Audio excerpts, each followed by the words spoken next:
এই গভীর রাতে আমার শেষ কথা এটা, আপনারা মনে রাখবেন। এ ছেলেরা, বাবা নষ্ট হইও না বাপ। তুমি এখন কোনো নারী ছবি, অশ্লীল দৃশ্য, বিবাহের পূর্বে কোনো মেয়ের সাথে খারাপ কোনো সম্পর্ক করো না বাবা, তোমার জীবনটা জাহান্নামের টুকরা হয়ে যাবে। ওই দেখেন, এই বেয়াদব দেখেন, কাকে বলে, মানুষকে বলে না, ছাগলেরে বলে, কোনো খবর নেই, সে তার কাজে আছে। এই হলো গাদ্দার, এই হলো আহাম্মকদের। বললাম না আমি, এটা এই মোবাইলের প্রচন্ড আসক্ত যেগুলো, এদের ব্রেনে কোনো কাজ করে না, এরা প্রতিবন্ধী। হ্যাঁ, বাস্তবে এরা কোনো পাক নাফাক, ভদ্রতা, আখলাক, উচিত অনুচিত বুঝে না।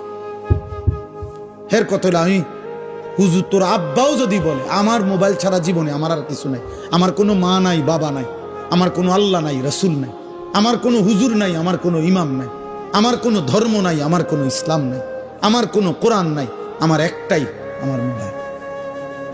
নারী ছবি, উলঙ্গ দৃশ্য, জিনা, ব্যভিচার, অশ্লীলতা, বেহায়াপনা, উল্লাস, মদ, জুয়া, এই জীবন, এই জীবন।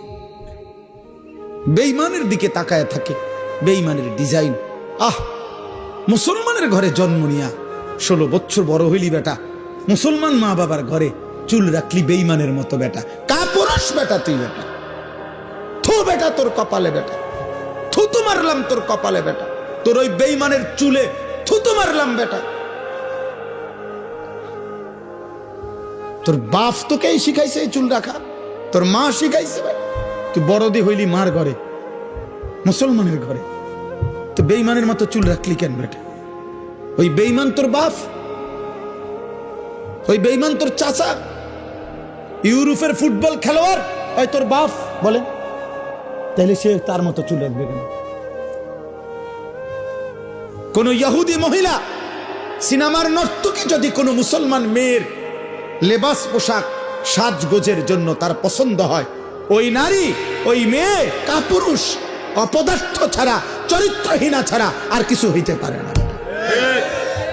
আল্লাহ রসুল বলছে, যে নারী চলতি পথে তার আতর, পারফিউম, সুগন্ধি, সেন্ট যদি কোনো পুরুষের নাকে লাগে, খোদার কসম আল্লাহর নবী বলছে ওই নারী ফাহিয়া জানিয়া, ব্যভিচারী, ব্যভিচারী, ব্যভিচারী।